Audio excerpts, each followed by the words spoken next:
सुरक्षित है। हम लोग तो रात 2 अढ़ाई 3 बजे हम लोग इलेक्ट्रिक कम करते फिर समय कोई आदमी हम लोग को डिस्टर्ब करते नहीं। अच्छा से आ रहा, अच्छा से जा रहा, कोई आदमी बोलता नहीं जय रुको है। मेरा डर भी लगता नहीं। हम लोग तो माने माझे माझे আমি तो हल्दिया থেকে ফিরি हावड़ा ब्रिजेर ऊपर दिए हावड़ा ब्रिज का ऊपर से आते हैं, महात्मा गांधी रोड से सियालदा आते हैं, वहाँ पर ट्रेन पकड़ के हम टालीगंज आते हैं।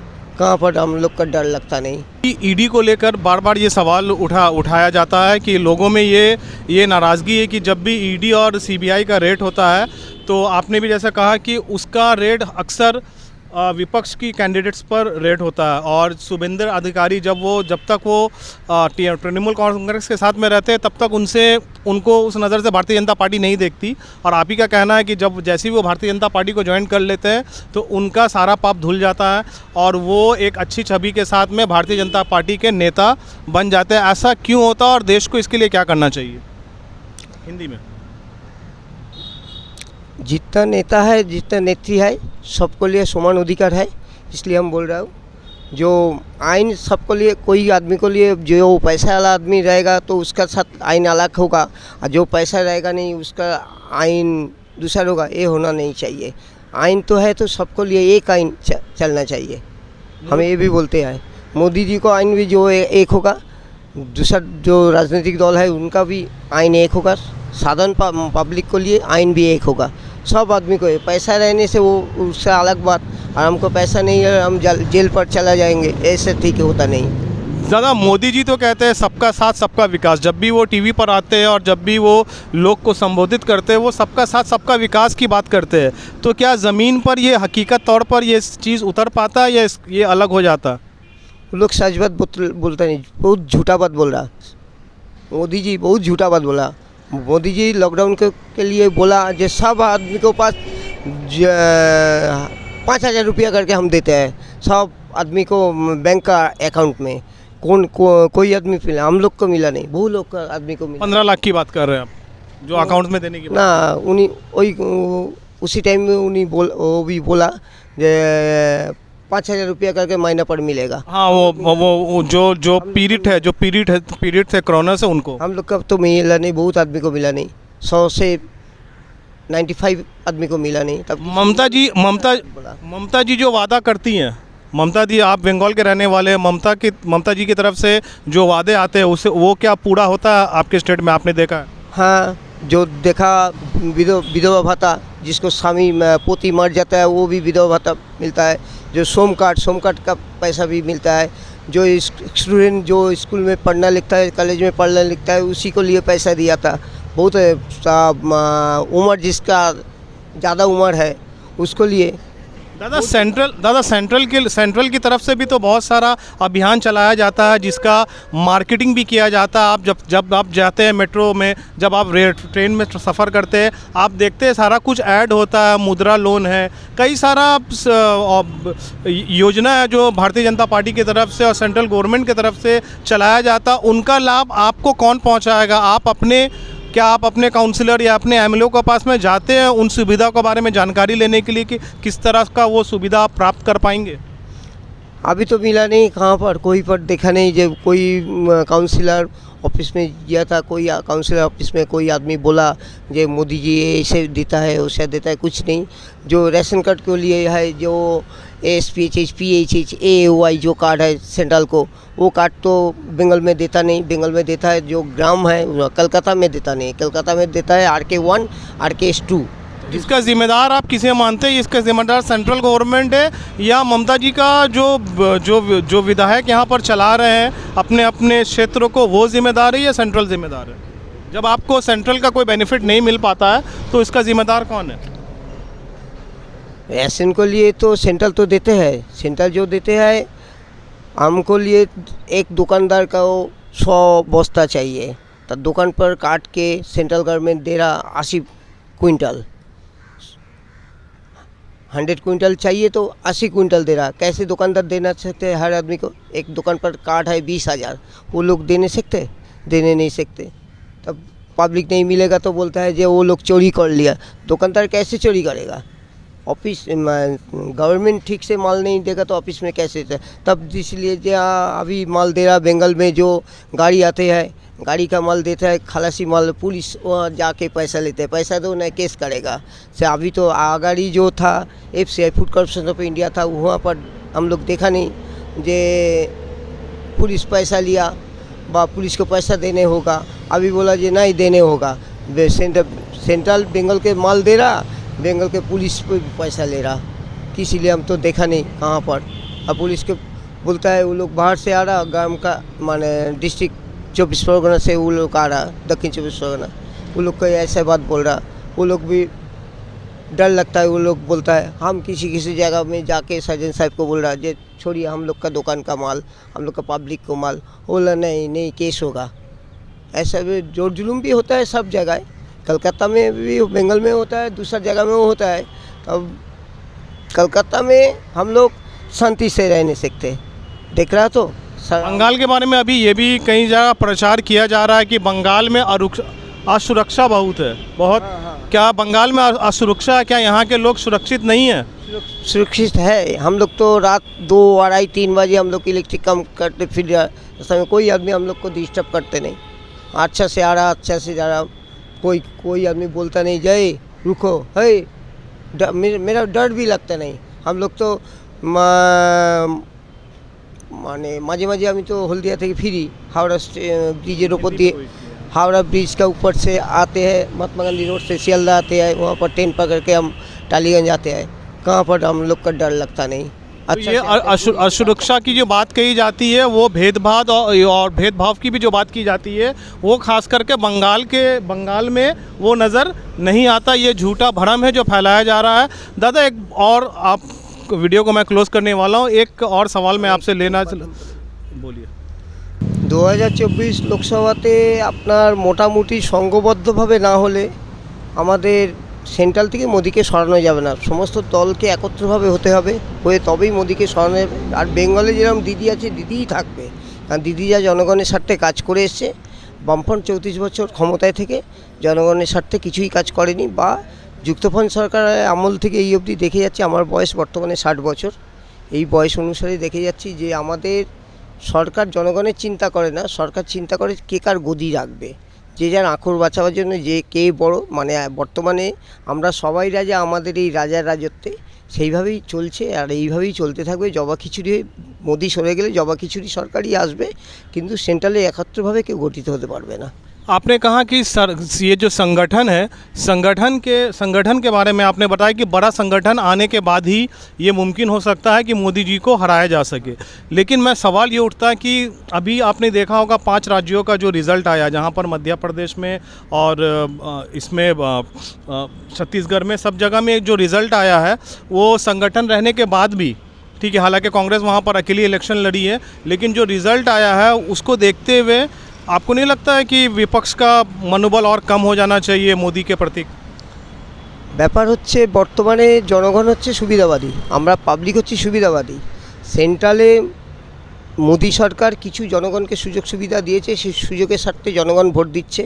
কালকে যখন সুযোগ বন্ধ করে দেবে জনগণ ভোট দেবে না আমাদের বেঙ্গলেও সেই একই অবস্থা মমতা ব্যানার্জি যে প্রকল্পগুলো নিয়ে কাজ করছেন জনগণ তাকে চেয়েছে দিচ্ছে কিন্তু যখন প্রকল্প বন্ধ করে দেবে তারপর জনগণ আর চাইবে না কারণ জনগণ হচ্ছে সুবিধাবাদী এর থেকে বড় সুবিধাবাদী আর কেউ নেই मोदी जी ने क्या कुछ दिया है क्योंकि जब भी मोदी जी को विपक्ष घेरती है जैसे आपने कहा कि ममता बनर्जी ने बहुत कुछ दिया है बंगाल के लोगों को इसलिए बंगाल के लोगों के लिए ये आसान नहीं है इसको कंप्लीट करना मतलब इस ममता जी को हराना लेकिन कहीं ना कहीं मोदी जी का जब सवाल आता है विपक्ष उनको बेरोज़गारी के लिए और महंगाई के लिए खास करके घेरते हुए नज़र आती है तो उसमें आपको क्या लगता है कैसे हो सकता मतलब किस तरह मोदी को जब बोला जाता है महंगाई के लिए और बेरोज़गारी के लिए जब घेरा जाता है तो आपको क्या लगता है कि देश भर में ये मुद्दा रह सकता है जिससे लड़के जिससे जीतकर मोदी जी को हराया जा सकता है বর্তমানে যে পরিস্থিতি সারা ভারতবর্ষের বুকে হয়েছে 5 বছর অন্তর অন্তর প্রত্যেক রাজ্যে সেন্ট্রালেও সরকার পাল্টানো প্রয়োজন আছে কারণ একত্র সরকার দিয়ে দেশ চলবে না আর জনগণের মাথা খেয়ে নিচ্ছে এই সরকারের নানান ভাষায় নানান রাজনৈতিক দল এসে প্রত্যেক ইলেকশনের সময় একটা করে নতুন নতুন রাজনৈতিক দলের জন্ম হচ্ছে সেই জন্মটা আমরা কেউই মেনে নিতে পারছি না, কারণ না কারোর ভাষা কারোর নীতি ঠিক নয়। যেটা একমাত্র নীতি, একমাত্র 100 বছরের পুরনো দলিল হিসাবে যেটা জারি ছিল, যেটা কংগ্রেস আজ অবধি কিছু করে উঠতে পারেনি, আর দ্বিতীয় কোনো দল পারবে না জনগণের স্বার্থে কিছু করতে।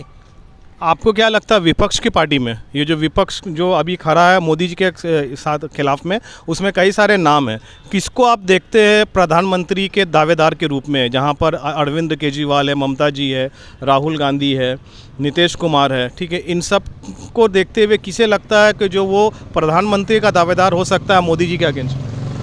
ভারতবর্ষে বাঙালি প্রধানমন্ত্রী হিসেবে তো কেউ ছিল না, তা আমরা মানে জনগণ চাই যে বাঙালি প্রধানমন্ত্রী হিসেবে বাঙালি একজন মহিলা প্রধানমন্ত্রী হোক, এবং কোনো বাঙালি প্রধানমন্ত্রী হোক সেন্ট্রালে। এর আগে কোনো দিনও ছিল না। किंतु ऐसा होते पारे है तो मतलब इतने दिन से तो अब अभी तक इंडिया के इतिहास में तो किसी भी बंगाल के लीडर्स के यहाँ तक के ज्योति बासु को भी देखा नहीं गया कि वो उनको लीड कर पाए। বেঙ্গলকে হতে দেয়নি নানান রাজনৈতিক দলে নানান কিছু, কারণ সবাই যে যার পিছনে মানে গোছাবার জন্য বেঙ্গলে কাউকে এগোতে দেয়নি। যেটা একমাত্র জ্যোতি বসুরও ক্ষমতা ছিল প্রধানমন্ত্রী হওয়ার জন্য, প্রণব মুখোপাধ্যায় যিনি প্রয়াত হয়েছেন ওনারও ক্ষমতা ছিল উনি প্রধানমন্ত্রী, কিন্তু ওনাকে হতে দেওয়া হয়নি, রাজনৈতিক দলের চাপে তাদেরকে করতে দেওয়া হয়নি। आपके घर में कितने मेंबर्स हैं? 22। 22 मेंबर्स हैं आपके घर में। अच्छा, एक पर्सनल सवाल, मैं वोट की बात नहीं कर रहा हूँ कि आप किसको वोट देने जाएंगे, लेकिन जब आप लोग वोट देने जाते हैं फैमिली की तरह, जो मेंबर्स है वोट देने वाले, उनको ऐसा, उनमें से क्या ऐसा होता है कि आपके परिवार के कुछ लोग किसी और को वोट देते हैं और कुछ लोग আগে দিয়েছে কংগ্রেসকে, এখন বর্তমানে টিএমসি যেহেতু বিগত মানে 11 থেকে 16 বছর অবধি টিএমসি ক্ষমতায় আছে, এখন টিএমসিকেই দিচ্ছে। কারণ মমতা ব্যানার্জি একমাত্র নিষ্ঠ, এবং যে যাই বলুক যে উনি একজন লড়াকু নেত্রী হিসাবে এবং সারা পশ্চিমবঙ্গ থেকে ভারতবর্ষে কাঁপিয়ে উনি যে মানে নিজের একটা রাজনৈতিক দল তৈরি করতে পেরেছে, যার জন্য ওনাকে আমি আমার তরফ থেকে অন্তত বাহবাদী যে একজন মহিলা হয়ে উনি আজকে পৃথিবী তথা ভারতবর্ষকে কাঁপিয়ে দিয়ে যাচ্ছে, যে যার নাম মমতা ব্যানার্জি। आपने जिस तरह बताया कि आपको उम्र करीबन 60 साल से ऊपर का हो गया, कई सारे पॉलिटिकल लीडर्स को आप देखते हुए चले आए, बंगाल की राजनीति को अच्छी तरह से जानते हैं, अब क्या लगता है कि कभी जिस तरह ममता जी ने सीपीएम के साथ में हाथ मिलाया है इस लड़ाई को लड़ने के लिए, कई सारे विपक्ष है जो अपने अपने स्टेट में आपस में लड़ते हैं, लेकिन दिल्ली में और लोकसभा के लिए इन लोगों ने हाथ मिलाया, तो आपको क्या लगता है कि इस तरह से इतने सारे दल जो स्टेट इलेक्शन में आपस में लड़ते हैं, वो सेंट्रल में जाकर एक साथ होकर रह पाएंगे और देश को चला पाएंगे अगर उन्हें मौका भी दिया जाता है? तो পশ্চিমবঙ্গ তথা মমতা ব্যানার্জির নীতি হচ্ছে যদি তোর ডাক শুনে কেউ না চলে তবে একলা চলে। উনি একলাই চলতে ভালোবাসেন, এবং একলা থেকে আজকে রাজনৈতিক দলের পরিস্থিতি অনুসারে টিএমসিকে যেভাবে এগিয়ে নিয়ে গেছে, নিজেই একা সংঘবদ্ধ হয়ে নিজের দলটাকে তৈরি করেছেন, দ্বিতীয় কেউ করতে পারেনি। যেটা কংগ্রেস থেকে প্রণব মুখোপাধ্যায় বেরিয়ে গিয়েও কংগ্রেস সহ তৈরি করেছিলেন, কিন্তু দক্ষিণ কলিকাতায় উনি জিততে পারেননি, কোনো মানে কংগ্রেস সহের কোনো প্রতিষ্ঠিত হতে পারেনি। যেটা মমতা ব্যানার্জি একা কংগ্রেস থেকে বেরিয়ে এসে, যুবনেত্রী থাকাকালীন উনি বেরিয়ে এসে আজকে তৃণমূল সরকার তৈরি করতে পেরেছে পশ্চিমবঙ্গের বুকে, এবং সিপিএমকে মানে 34 বছরের সরকারকে একদম মানে ধূলিসাৎ করে দিয়েছে, যা শূন্য আসনই বলা যায়। मेरा सवाल था कि क्या ये सारे दल, ये जो अलग अलग दल जो एक साथ होकर इंडिया पार्टी बन के रहा है, ये एक साथ मिलकर देश को चला पाएंगे? आपको क्या लगता है? যদি সংঘবদ্ধ হতে পারে তবেই পারবে মানে বিজেপিকে সরাতে, যদি সংঘবদ্ধ না হতে পারে তাহলে আর পারবে না এদেরকে সরাতে। ठीक है, अंत में मैं आपको एक मौका देना चाहूँगा और मैं कहना चाहूँगा कि देश से इस 2024 लोकसभा इलेक्शन को लेकर, जहाँ पर दो बड़े गुट में पूरा देश बंट चुका है, एक तरफ एनडीए, जिस तरह मैंने बात की शुरुआत में कहा, एक तरफ एनडीए की सरकार है, दूसरे तरफ में इंडिया जहाँ पर कई सारे नेता हैं, और आपस में यही दो उपलब्ध जो ऑप्शन बचा है देश के पास में, इन्हीं दोनों ऑप्शन में से किसी देश को एक को चुनना। तो आप आम नागरिक की तरह देशवासियों से क्या कहना चाहेंगे इस 2024 लोकसभा इलेक्शन को लेकर? 2024-এ পশ্চিমবঙ্গে আমাদের যেরকম, मैं पूरी इंडिया की बात कर रहा हूँ, 2000 लोकसभा इलेक्शन में আপনি লোককে কি বলতে চাইছেন কি এবার 2024 ইলেকশন কিভাবে আর কি জিনিসগুলোকে মাথায় রেখে ওনারা ভোট দিতে দেওয়া দরকার, সেই জিনিসটা আপনি আপনার ওয়ার্ডে আপনি কি বলতে চাইছেন? একটা আপনাকে অপরচুনিটি দিচ্ছি, লোককে আপনি অ্যাজ আ আম লোক আপনি বলতে পারেন, বলুন। 2024-এ ইলেকশনে চাই যে সরকার, সেন্ট্রাল থেকে সরকার শুরু, কারণ সেন্ট্রালে যে বিজেপি আছে বর্তমানে আমি অটল বিহারী বাজপেয়ীজিকে দেখেছি, লালকৃষ্ণ আদবানিকে দেখেছি, ওনাদের থেকে তো বড় নেতা বা নেত্রী বর্তমানে মোদিজি নয়। কারণ মোদিজিকে যে যেমন বোঝাচ্ছেন বা আমাদের প্রধানমন্ত্রী হিসেবে বা আমাদের অমিত শাহজি যিনি আছেন স্বরাষ্ট্রমন্ত্রী, ওনাদের যে উটকো মেজাজি উটকোভাবে মন্ত্রিত্ব চলে না। তা পশ্চিমবঙ্গ যে এই যে শুভেন্দু অধিকারী, আজকে চিন্তা করে দেখুন, চোর সবাই, রাজনৈতিক দলে চোর সবাই, কেউ সামনে দিয়ে চুরি করলে প্রকাশ্যে জনগণ দেখতে পেলে সে চোর, কেউ পিছন দিয়ে চুরি করলে সে চোর হয় না সাধু। তা বর্তমানে এই পশ্চিমবঙ্গকে নিয়ে সারা বিশ্বের মধ্যে কোনো রাজ্যকে সেন্ট্রাল দেখছে না, শুধু পশ্চিমবঙ্গকেই বলছে পশ্চিমবঙ্গ চোর চোর চোর। নিজের দলেও তো চোর আছে, সেটাও কেন উনি নিজে সেইভাবে মানে তাদেরকে সাহায্য করছেন না, ইডি দিয়ে কেন উনি তদন্ত করছেন না? উনি ওনার দলেরকে কেন বাঁচাচ্ছেন? আজকে যে শুভেন্দু অধিকারী টিএমসি থেকে বেরিয়ে গিয়ে আজকে বিজেপি থেকে আছে পিঠ বাঁচাবার তাগিদে, ওনার বিরুদ্ধে যদি ঠিকমতো তদন্ত করা হয় দেখা যাবে যে শুভেন্দু অধিকারীও ভালো মতো চোরের জায়গাতেই পড়ে আছে। উনি মনে হয় সবথেকে বড় চোর, না হলে উনি অত বড় গলা বাজিয়ে বলছেন কি করে? আজকে রাজনীতিতে ওনাকে নিয়ে এসেছেন মমতা ব্যানার্জি, ওনাকে কেউ চিনতো না, শুভেন্দু অধিকারীকে কেউ চিনতো না। আর হলদিয়া চত্বরে, পূর্ব মেদিনীপুর তথা হলদিয়া চত্বরে শুভেন্দু অধিকারীর নাম 100-র মধ্যে মানে 75 লোক বলে যে উনি ভালো নয়। শ্রমিক সংগঠনেও ছিল বা আদার্স যেসব জায়গায় শুনি ওখানকার জনগণের কাছে, কারণ আমি তো নানান জায়গায় ঘুরি, আমি একটা সাধারণ সংগঠন করি, মানবাধিকার সংগঠন, যে সংগঠনটার নাম হচ্ছে committee for protection of Democratic human rights. আমিও জনগণের স্বার্থে করি, আমি নানান জায়গায়, কিন্তু আমাদের জনগণের জন্য আমরা যে কাজ করি আমরা কারো কাছে পয়সা নিই না। কোনো অসহায় মানুষ, নিপীড়িত মানুষ অসহায় পড়ে আছে তাদের জন্য আমাদের হাত বাড়িয়ে দিই, এবং প্রত্যেকটা থানা প্রশাসন দপ্তর আমাদেরকে যথেষ্ট সাহায্য করেন এবং আমাদেরকে এগিয়ে যাওয়ার চলার পথটা ওনারা দেখিয়ে দেন। এবং লয়ার সাহেব যারা আছেন সুপ্রিম কোর্ট থেকে অন্যান্য কোর্টে যারা আছেন তারাও আমাদের সেই সাহসটুকু যোগান। এটা বলতে পারি যে মানবাধিকার মানে মানবাধিকার থেকে আজকে মমতা ব্যানার্জি উঠে এসছেন। মানবাধিকারের যে কাজ, মানুষের যে কাজ করার জন্য যে কাজ, এখনকার নেতা বা নেত্রীরা সে কাজটা করেন না, কি সেন্ট্রাল কি বেঙ্গল, এটা বলতে পারি।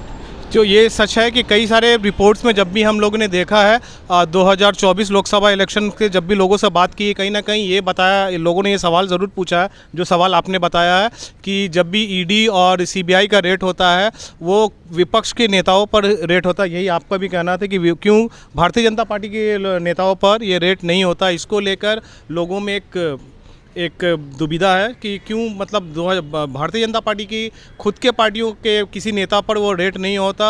और चोर की बात करें, जिस तरह आपने बताया है कि कई सारे पार्टी के नेता हैं जो इस तरह से देश में चोरी करते हैं, लेकिन सिर्फ और सिर्फ विपक्ष पर टारगेट किया जाता है। तो इस इंटरव्यू को हम लोग यहीं पर समाप्त करते हैं। सी स्टेटस के लिए बने रहने के लिए शुक्रिया। थैंक